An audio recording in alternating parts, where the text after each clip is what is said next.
Mandela Washington Fellowship is intense. Yeah. That's what it is. That's what I heard a little bit. It is very intense, and I kind of understand why Americans are addicted to coffee. Because I need some right now. I think I'm working more than I was in my country. Definitely. Definitely. Yeah. The collaborators, the networks they put you with, the class sessions.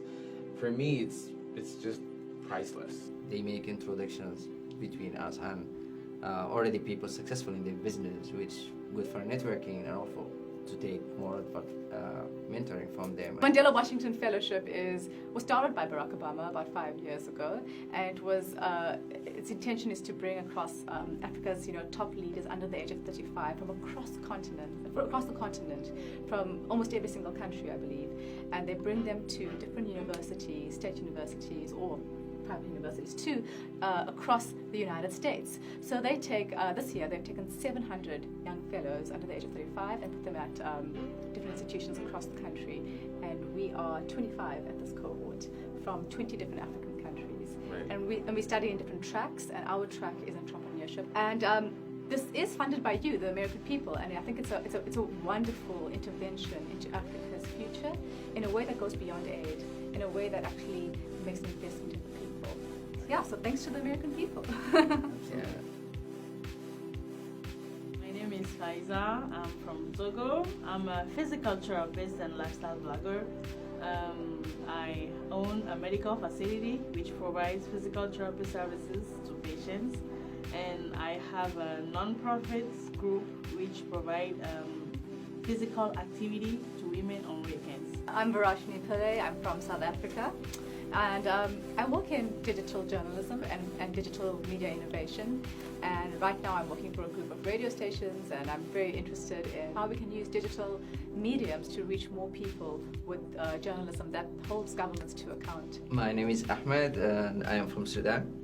I'm initially information security engineer. I'm also part of Innovation Hub. It's called 249 Startups. We want to connect the local Sudanese entrepreneurs with the global community. I am Joe Legendary. I am a music recording artist. I own and run a platform called Lyricist Lounge back in Tanzania, which is where I'm from, and it's basically a platform where up-and-coming artists get a space to showcase their talent to a very diverse crowd. We branched out, we have a music recording studio, but well, Joe Legendary in itself is a brand, so I am the business. We have been under sanction for over 20 years and it just been lifted last December. But the impact of that was on the people and how they see opportunity have been more isolated from the global world and global trade. This have affected all sectors, starting from if you wanted to access Coursera or edX or maybe any public website that is hosted in Google or Amazon, you cannot access because you will see that you are blocked from watching this material. Let's speak business. If you want to integrate your payment or your website with Visa, MasterCard, PayPal or anything, they don't work in Sudan. You cannot even open a bank account in the United States. The United States have shares in that bank wherever you are in the world.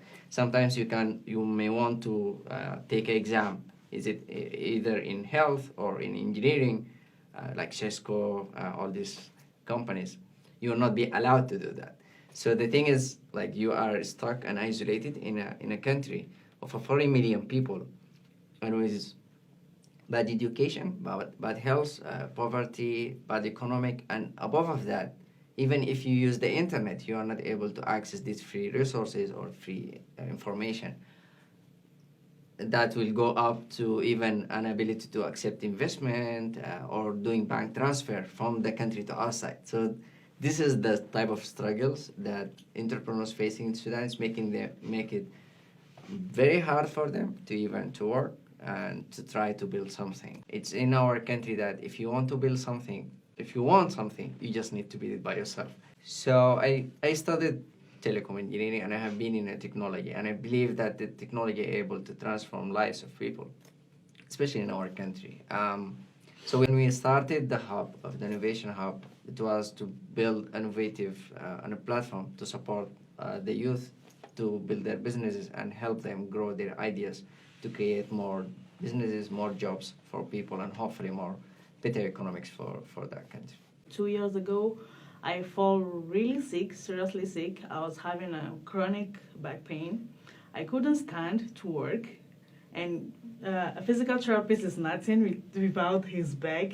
I couldn't sleep even when I was lying down or sitting. Like for 8 months, I was really, really suffering, and I took medications, X-rays, everything you can imagine, and the treatment wasn't working. So I didn't really know what was wrong. So I decided to take another doctor.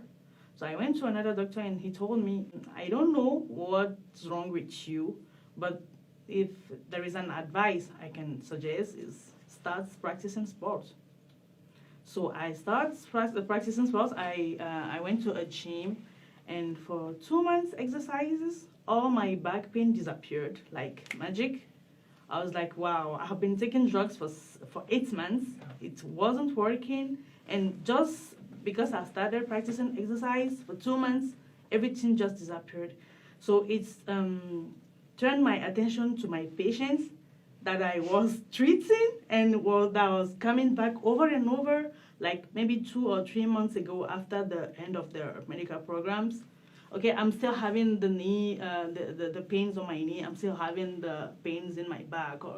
It was really frustrating because it's like the physical therapy didn't do a good job. So it turned my attention to those people, and I understood that it's not only physical therapy that is going to help them, but we have to identify if they don't have any weight or bad posture attitude to correct them. So the only thing we could do is to combine the medical treatments with fitness and nutritional coaching.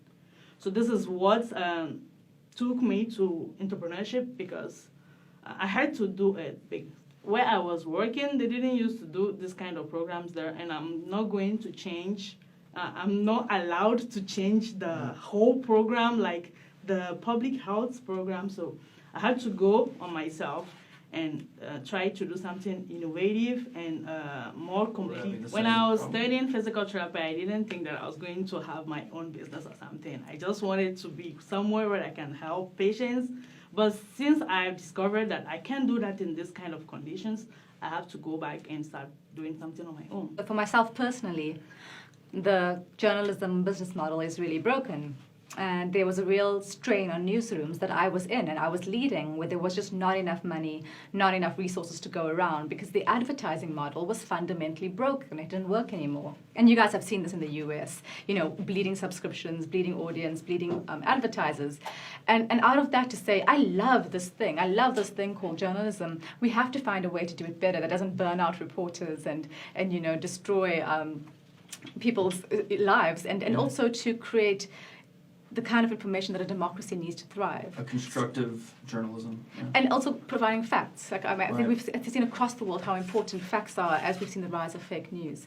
The drive, which has been for several years now, to try to find a way to sustain good journalism has been born out of my passion for that space. I'm trying to transform the perception. There's perceptions that people have, but these perceptions are built by media, by people who have access and control to it. These people, especially you do media, you understand how strong of a tool it is. If somebody feeds you a song that you don't like, but they keep playing it 20 times a day for 10 years, you are going to sing that song in the bathroom. And that is what happened. Like, they're feeding people with some narratives, and people are kind of starting to believe it, but we are trying to change that by putting our own narrative out there and also showing that we actually do great quality work, probably even better. I knew it was happening. I knew that there were some people that are getting pushed out of the industry. However, because I was so close to these people, these gatekeepers, Right. I felt like my music and the music that I believe was good they would condone it because they're hiring me to. They hired me at a certain point to, to make their radio stations look good or to make their To parties look project a good. certain sound. Exactly. Or a certain look. I will be the guy whose voice comes in between their songs. So they definitely believed in my ability to hear music and stuff like that. And it's all good. You are so good until you want to do something for yourself. Now that's when you're not good with the people. Like So that's the unexpected challenge. that you was faced, is really you were unexpected for me. I was like, okay, I got in this industry kind of different. I got in shaking y'all hands. But the minute I want to get off your paycheck and do something for myself, now that's a problem. And that's the biggest thing because I don't just want to do it for myself. I have a whole lot of people that I'm coming with, and it's a problem. And when I realize it's a problem, and when I realize I have all these people behind me, and all these people are not just like waiting, like, okay, what shall we do? They're so energetic. So for me, it's like a thrill now. It's not even an obstacle. I'm like, let's do this. Let's kick the doors down.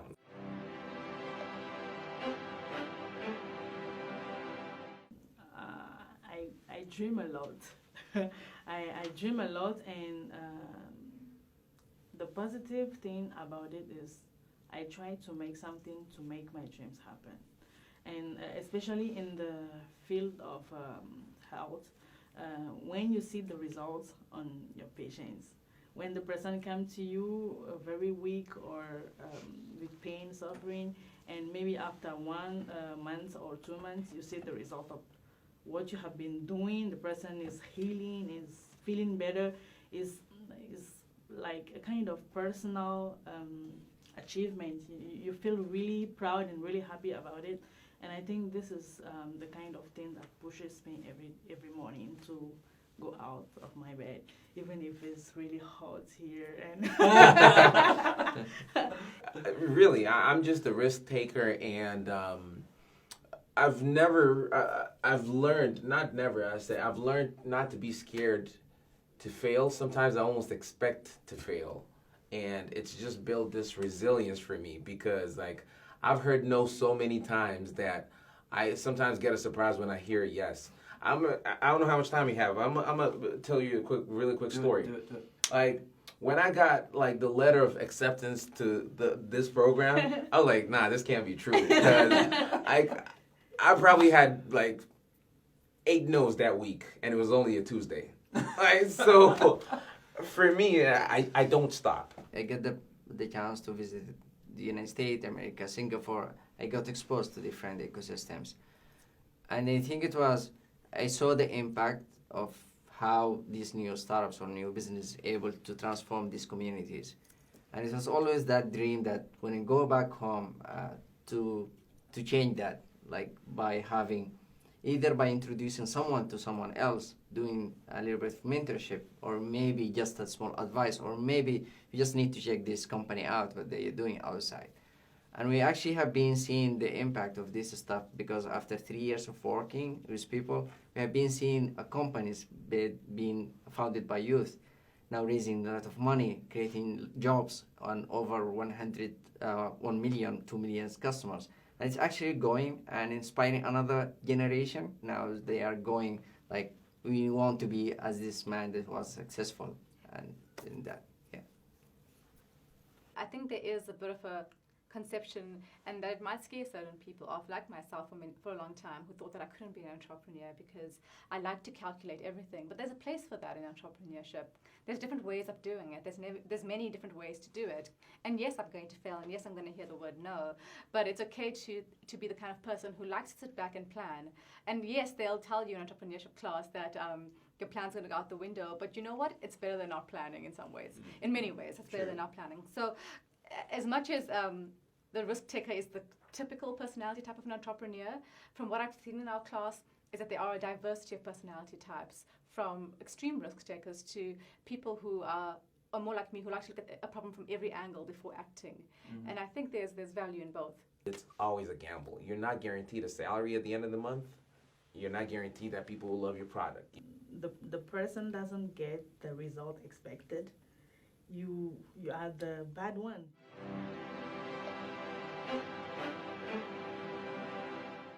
since 3 years now, 3 or 5 years, the government has tried to put some policies to help the young people and young entrepreneurs the maximum they can. The education system really sucks, but now so they have to find a solution to it. So they're really investing in entrepreneurship, and they're really willing to help young people that are trying to do something positive and impact their communities. Our governments don't do enough.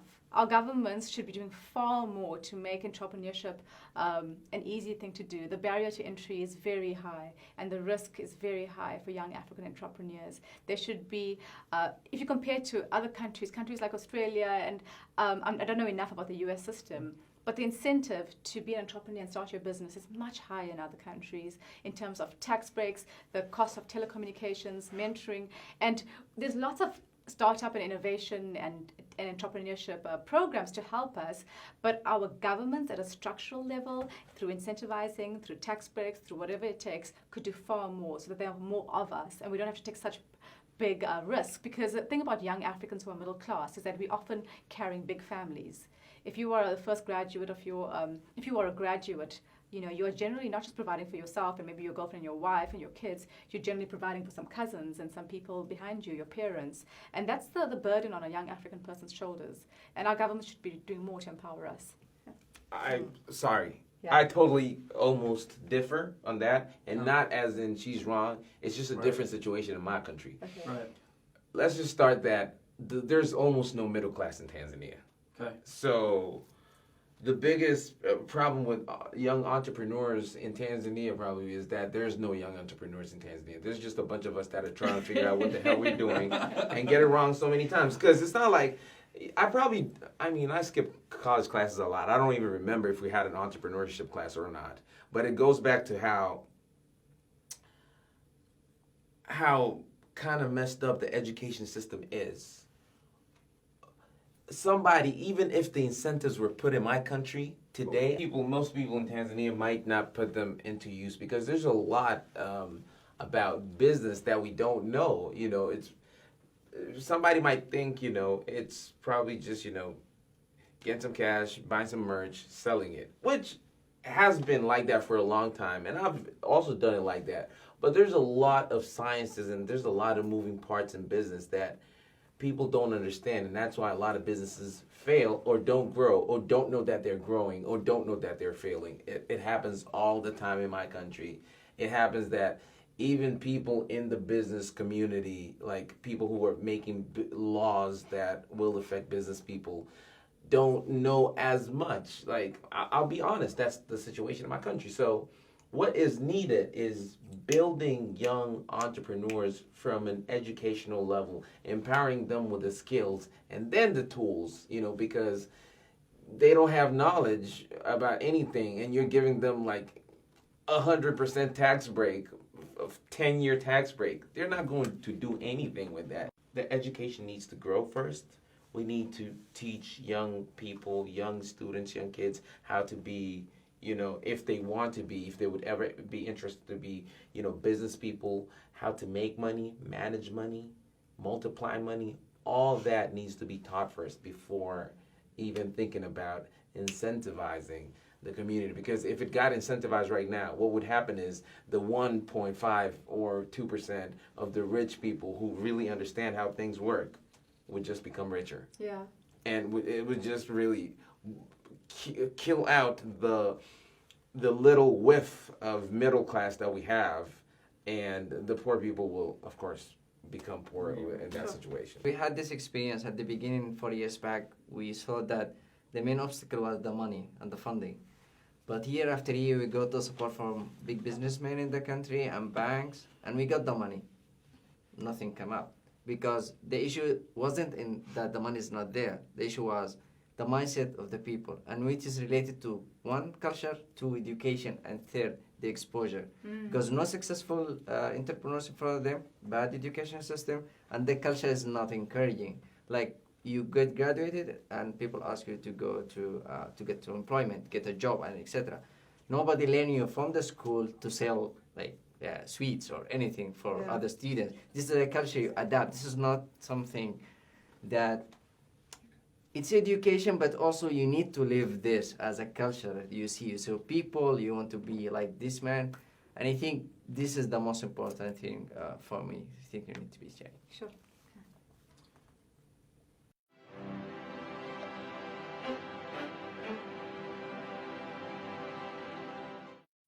Well, there is no way out. You just need to make it. That's it. And don't Yeah. expect much from people. Huh. Don't expect too much from people. If you have something to do, just start doing it by yourself. And if it started making impacts, people will come to you straight. Don't expect anything from anybody. I would say just because you think that something's a good idea for yourself and you and your friends think it's a good idea and you kind of think your friends will like it, does not mean people will be willing to pay for it. And I think that's a mistake we all made, and it's a lesson we all learned quite early on in our classes that we're doing, is that so many businesses like putter out and just go nowhere because you did not, you assumed that there was a market for it. You assumed that your product was so great that people were willing to pay for it. But to ask someone to pay for something, you really need to be solving a big problem for them. And that is, I think, the number one problem is that we have a passion for something. And you spoke about how our entrepreneurship comes out of our passion. That's great. But will people pay for what you're delivering? If not, figure out how to make that equation work, because I think a lot of small businesses suffer at that point. Right. Young African leader. Don't ask God to guide your way if you're not willing to move.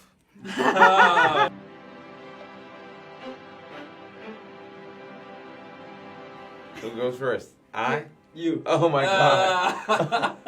I love the people. I love 6th Street. I love South by Southwest.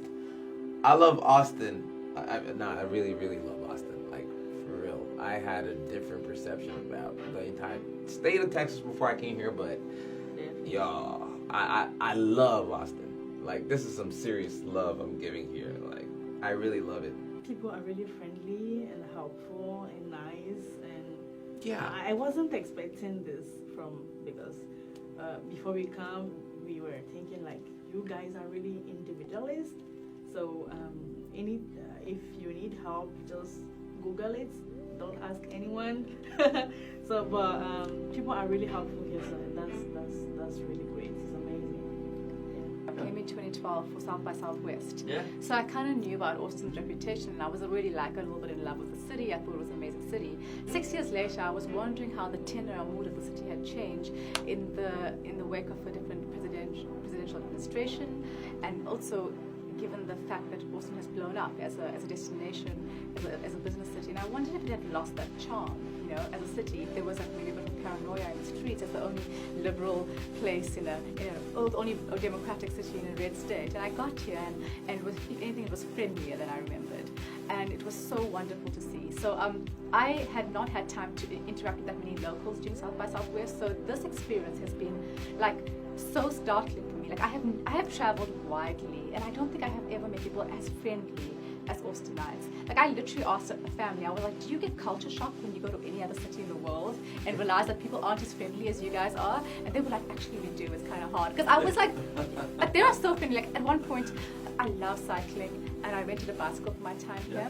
And I was cycling, and I mean, around campus is pretty flat, especially compared to Johannesburg. I was cycling up like this tiny little hill, and 2 women stopped and applauded me and cheered me on. Sometimes I really end up asking people for directions even when I know where I'm going. I do, because I'm like, they'll just talk to me. And it's like, they're really cool people out I made here. friends when I'm like just chaining up my bike. I made friends with the person chaining their bike up next to me. Like in an Uber, I made friends with the person doing an Uber share with me. Right. It's crazy. You are very open, and they will come to cheer you up and say hi to you. So yeah, it's a wonderful, wonderful city. SoundCloud, Joe Legendary. Song Trader, Joe Legendary. Be up on Spotify and Apple Music soon, Joe Legendary. You can find me in Facebook, Twitter, even a website. It's called 249 Startups. That's where you find everything there. Yeah. You can find me on LinkedIn with all the work that I'm doing, and it's just linkedin.com/Verashni, Verashni. Nice. That's the line. There you go. That's it. That's marketing right Yeah, there. That's marketing. www.sabialasia.org.